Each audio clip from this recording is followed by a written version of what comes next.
Today I'm going to show you how to do a basic servicing / tune-up on a Stihl chainsaw. So let's get into it.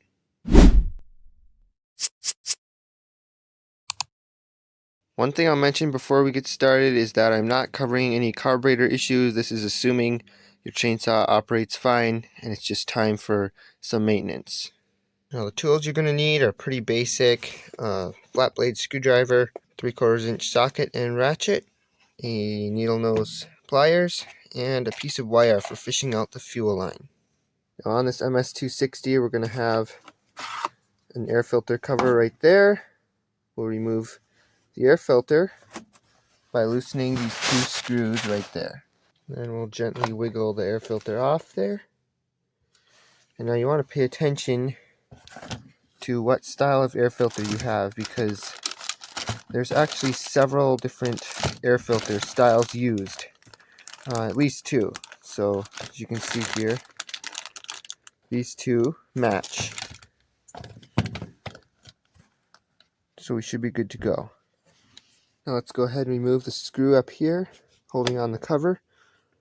Some of them are tough to get out, so make sure you're pushing down pretty hard so it doesn't strip out. And with that off, we can lift our cover off. We'll carefully remove the spark plug wire there, and then we can remove and replace the spark plug. Now you're going to need a 3/4 inch socket and ratchet to remove that. So then we'll just take our 3/4 inch socket.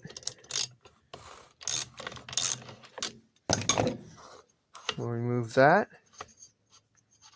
Let's go ahead and wipe this down where the spark plug meets the cylinder.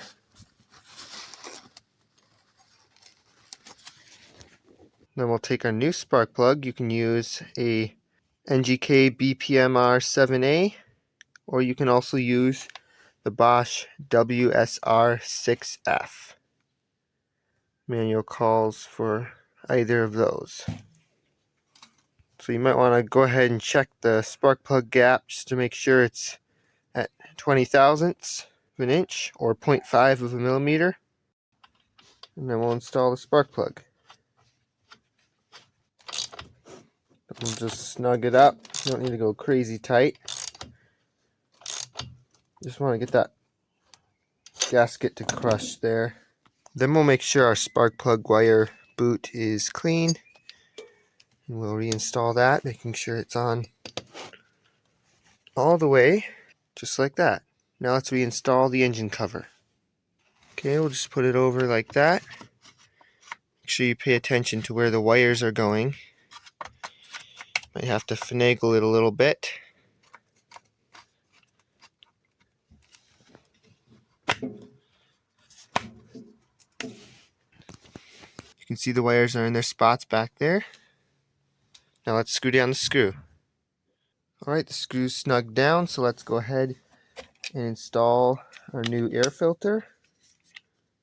Just like that.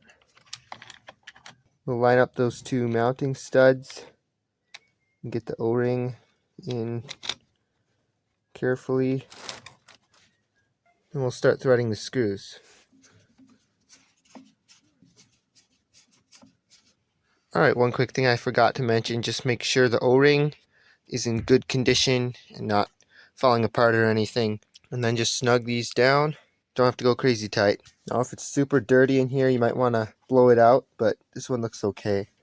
So let's go ahead and reinstall the air filter cover.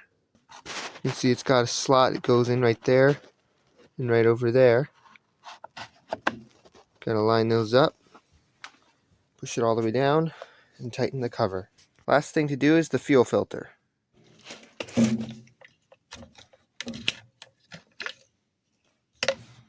And I made myself a little wire here so we can kind of fish around in there until we hook on the fuel line there.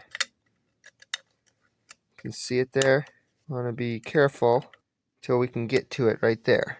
Now we'll grab it with the needle nose, pull it out, and change the fuel filter. Okay, and sorry I couldn't show that on camera, but I just removed the old filter, twisted it off while holding it with the needle nose pliers, and popped in the new filter. Put the hose back in the tank.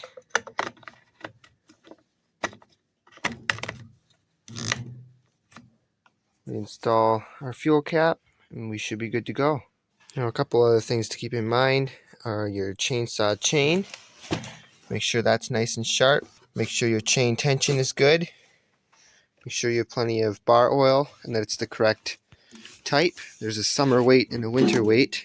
And also don't forget your sprocket in there. You don't want that to get too worn. You gotta check it, and you may have to replace it every couple chains. Now the saw should be all tuned up and ready for cutting wood. Thanks for watching.